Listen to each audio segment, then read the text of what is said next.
Mas enfim, estamos aqui pra gente... Bom, não tem jogo do São Paulo, mas tem assunto. Porque, não vamos falar de seleção, embora a gente queira zoar o Rames aí, que andou falando umas coisas aí, umas groselhas, mas a gente tem que falar de São Paulo, porque logo tem estreia no Campeonato Brasileiro, que já mudou de novo, né? Ia ser dia 30, vai ser dia 29, sábado, então a gente vai ter essa estreia, do segundo semestre antecipado, né? Já começa o Brasileiro, depois já tem Libertadores, teve o sorteio essa semana, né? A gente vai comentar um pouquinho sobre isso, expectativas também, mas o que a gente pode esperar do São Paulo, né? Para esse ano. E aí a gente já deixa a pergunta para vocês aí no chat. Você acredita em título do São Paulo em alguma competição nesse ano? Comenta aí com a gente que a gente vai resenhar sobre isso aqui. Já começando com você, Gabriel. 3 paradas difíceis, Copa do Brasil, Libertadores, 2 Copas, né, que aí tem aquele imponderável do mata-mata, e o Brasileirão, que é muito difícil, mas tem aquele ingrediente que é os outros candidatos ter que dividir a atenção para Mundial e Libertadores, né? Exatamente, acho que esse ano tem esse fator diferente, que vai ser essa pausa pro Super Mundial, né, então isso talvez é um ponto que gera maior confiança também, né, Senna? Mas quando você olha justamente aí para essas competições que a gente vai jogar, enfim, Paulistão, Copa do Brasil, Brasileirão, que a gente já passou por cima. No começo do ano eu falava que o Paulistão me parecia o mais viável, parecia o torneio que era mais, palpável pensar em ser campeão. A gente não foi campeão por uma questão também de incompetência do ataque, é verdade, mas por uma questão muito mais de arbitragem. Então, é um prejuízo total na temporada como um todo você cair na semifinal do Paulistão. Mas pensando em sequência, pensando na temporada, acho que, pro Brasileirão a gente não tem time, isso é um fato. Acho até que a gente pode chegar ali pra brigar por G5. Até na última temporada a gente foi até bem, perdendo pontos bestas, né? Que de repente a gente pode vencer esse ano esses pontos bobos e, quem sabe, chegar mais vivo na reta final. Mas é as Copas, e esse fator desse imponderável que foi pontuado por você, é um fato. Tem um lado imponderável nisso tudo, tem um lado que, você precisa considerar que as Copas são circunstanciais, muitas vezes. Então, você escolhe vários fatores para ser campeão de uma Copa, não é o campo apenas, mas eu acho que tem também muito esse lado de que o São Paulo hoje é um time muito copeiro, é um time que sabe jogar mata-mata, né? Então, Copa Libertadores, já diria Zubeldia, né? Que ele sente algo que vai ser campeão esse ano, quem sabe? A gente pegou um grupo pra mim que vira uma obrigação passar, pra mim é vexame que o São Paulo não passe de um grupo com Tadieres, Libertad e Alianza Lima, precisa passar.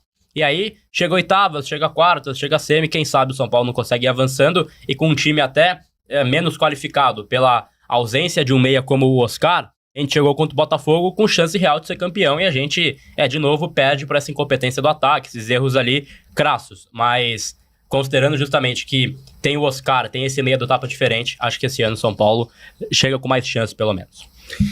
O time, pelo menos do 1 ao 11... Acho que em comparação ao ano passado, eu acho que ele é até melhor, né? Ele tem mais peças de qualidade e tal. E aí, Chacon, que tá aí destruindo um aperitivo, um petisco. Uma batatinha aí, né? Você acha que, a gente, nas Copas, logicamente, né? A gente acaba tendo mais chances ou mais otimismo. Mas, você vê o time desse ano mais forte que o ano passado, pelo menos pra competir, e outra que eu já emendo. Ontem um amigo meu tava falando o Zubeldia, ele é técnico que tem aquela vibração pra Libertadores que faltou durante muitos anos no São Paulo. Em outros torneios pode ser que ele não tenha repertório tático, mas aquele ímpeto e aquela gana de Libertadores, muitas vezes faltou. Você vê dessa forma também? É que eu acho que não é só a gana, a vontade que faz um time ser campeão, né? Eu não vejo esse perfil, por exemplo, no Arthur Jorge e ano passado o Botafogo, claro que investimento bizarro, tem que pontuar isso, mas o Botafogo sofreu muito pouco, né? Depois que engrenou ali na fase de grupos, né? Teve vários imponderáveis também das Copas, né? A própria final, que é uma circunstância diferente. Então... Não, e eu acho que vai para além, né? Eu entendo, eu vi até um comentário acho que é do Juninho. O Juninho tá sempre com a gente, né? Juninho Lopes tá sempre acompanhando a gente. E ele fala quem não acredita no título não é São Paulino de verdade. Cara, eu entendo esse lado do torcedor, porque é um lado tem que acreditar e tudo mais, e eu sou favorável, porque o torcedor tem que fazer isso. É a torcida, pô. Se você não acreditar, não torcer, não faz sentido. Mas eu entendo também o torcedor que tá mais cético, principalmente com o que foi apresentado no começo dessa temporada. Superchat. Que chegou de Inclusive, como pagou, vai ter que ler, mas tudo bem. De fato, aí uma coisa de louco, né? Agora, Quando vai chegando o superchat é sempre muito legal, né? O pessoal quebra o raciocínio totalmente. é fogo. Pessoal falando que eu tô com fome e olha que eu almocei agora há pouco, inclusive. É que eu como muito, cara. Eu só não engordo porque de ruim. Mas enfim. Cara, eu entendo também o torcedor que tá mais cético. O torcedor que não acredita no título, o torcedor que viu o futebol apresentado no começo da temporada e falou, cara, não tem como eu acreditar que isso... Por diversos fatores. Às vezes, por jogadores que tem no elenco, às vezes por um elenco de cobertor curto, ou pelo Zubeldia. Eu acho que o trabalho do Zubeldia teve uma involução, né? Não dá, mano, não tem. Cara, você quer ler? Quer se livrar disso? É porque tá na tela aqui, gigante aqui, né? Você quer se livrar disso? Enorme. Tá enorme na tela, velho. Vocês são muito... Eu não falei nada. Eu tava falando aqui do Zubeldia. Não, conclua. Não. É basicamente isso. É chovendo molhado. Eu entendo os dois lados e... Assim, eu acredito que dá pra chegar longe em Copas. O Campeonato Brasileiro não tem nenhuma condição.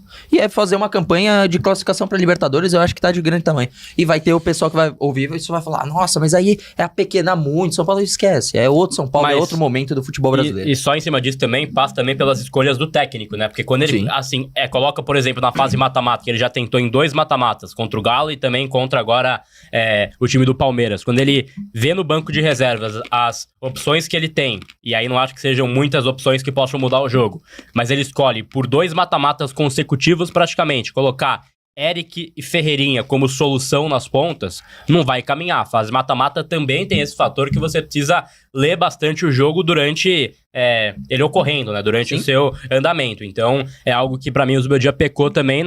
Cara, nas últimas leituras, ele acerta contra o Botafogo, quando ele coloca o André Silva caindo pelo lado, ele dá o cruzamento e sai o gol do Caleri, mas não dá pra você achar que o Eric e o Ferreirinha vão resolver a parada pra você numa fase mata-mata. É que você tá pegando mais o recorte do jogo do Palmeiras, né? Não, sim, mas em todos os jogos, né? O Eric Ferreirinha perfeito. É que o Eric teve menos minutagem, né? Eu concordo com você. É que o ponto é assim, eu discordo totalmente da escolha do Zubeldia quanto ao Eric entrar ali no finalzinho do jogo. Eu mesmo, eu cheguei a falar aqui, eu colocaria o Rian. O Rian tem mais estrela, parece que tá mais ligado no jogo, tem mais poder de infiltração, não sei. Eu teria colocado o Rian e se não der certo, não deu, tudo certo. Mas assim, o Eric não é o cara que você vai colocar e vai falar, porra, esse é o clutch, né? No momento decisivo ele cresce, ele vai chamar responsabilidade pra ele.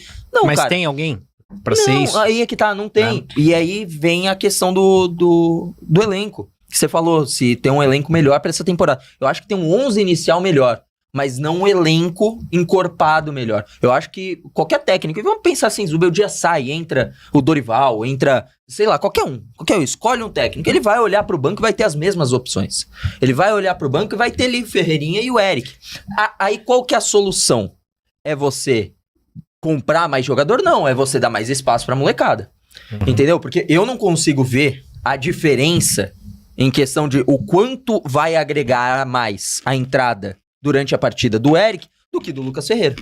É isso que eu acho também. Eu não sei qual dos dois. Eu não sei falar que o Eric, a escolha do Zubeldia pelo Eric, não pelo Lucas Ferreira, por exemplo, é acertada porque o Eric traz mais benefícios quando entra do que o Lucas Ferreira.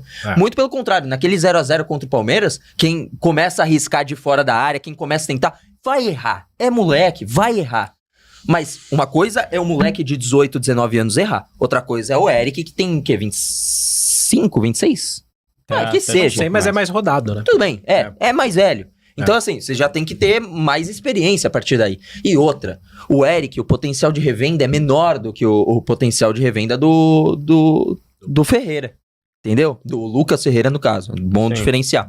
Mas é isso, entendeu? Eu acho que pecam as escolhas, porque assim, não coloca-se a molecada pra colocar jogadores que eu não consigo ver a diferença de falar, pô, ele colocou hoje, a gente tá falando de Ferreira e Eric, né? Colocou, o Gabrielzinho né, no lugar do Rian, porque o Gabrielzinho traz mais benefícios do que o Rian. Eu não consigo ver isso. E esse é o principal ponto que tem que ser questionado do Zubeldia. E esse é até o ponto que o Mac falou na gente, enfim, com a gente na entrevista, que eu tô de acordo com ele, que é o seguinte, né? Assim, você perder espaço, você ter um Rian que não é tão usado, porque tem Caleri e André Silva na sucessão, você pode ficar bravo, mas você entende. Porque, pô, tem um cara que tem uma hierarquia no grupo, tem uma história no São Paulo, embora esteja mal essa temporada, mas que é o Caleri, que é o nosso titular, que briga no ataque, tem o outro André Silva, que é um cara que sai do banco e faz diferença. Então você entende ele ser a terceira opção, você entende, entre aspas, ele ter pouca minutagem. Mas o AM cara, você, assim, perder espaço pra base pra colocar, assim, jogador meia boca, jogador comum, né? Então você perder espaço de um Lucas Ferreira, de um cara de ponta,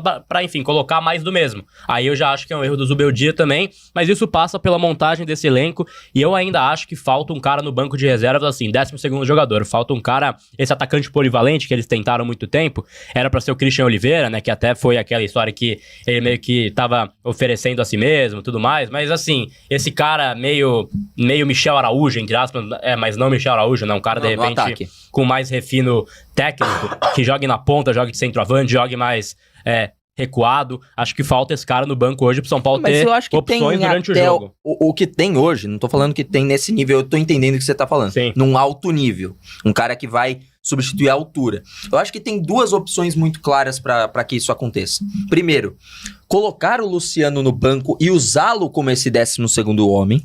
Acho que você pode fazer isso. Você não mexe tanto na estrutura e abre opção para outros jogadores, enfim. No normal, para mim, o Luciano seria um banco de reservas sempre sendo acionado, uma substituição garantida a entrada do Luciano, porque é um jogador de alto nível. E hoje, o que tem como 12º jogador é o André Silva.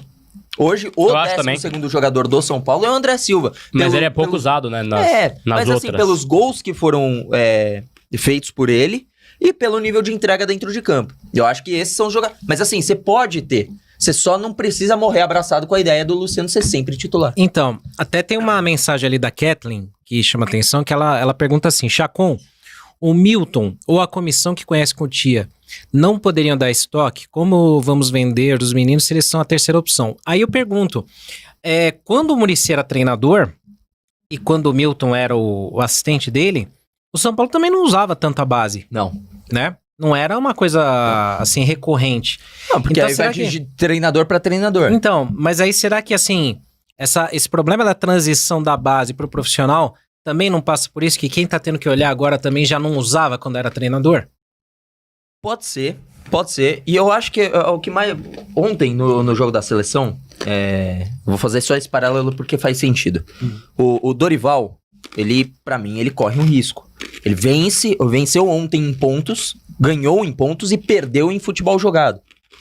Não apresentou nada, foi muito ruim o jogo da seleção, mesmo vencendo. Beleza, pontuado isso. E aí vieram questionar, você não acha que o Zubeldia vai balançar no cargo e tudo mais? Eu acho que eventualmente o Dorival caindo, imagina...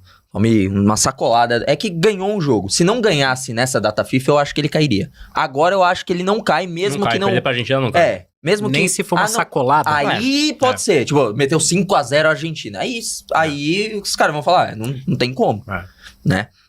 Agora, aí falaram, você não acha que tem chance de cair? Falei, acho que tem. A partir do momento, jogando essa bolinha, o Dorival não comemora a Páscoa como o técnico da seleção. E a partir do momento que isso acontece, o Zubeldia vai ficar balançado por causa.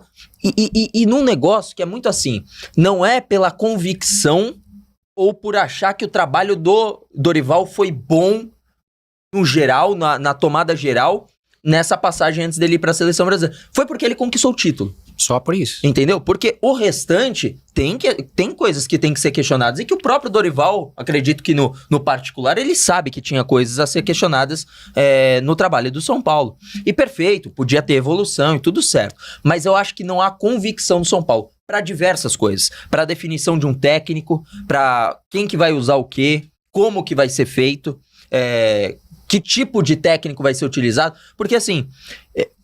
Foi Diniz, aí foi demitido na chegada da gestão. Chega Crespo, estilo diferente. Chega pra substituir o Crespo, o Rogério, estilo diferente. E chega Dorival, que tem uma semelhança, mas ainda assim diferença. Carpini diferente, sabe, não tem uma conexão de trabalho ou de ideia do que vai... E não há muito claro isso, não há uma conexão entre o trabalho da base e o Barra Funda. Precisa primeiro alinhar isso. Concordo, que é técnico. Não tô fazendo uma defesa ao Zubeldia, tá? Longe disso.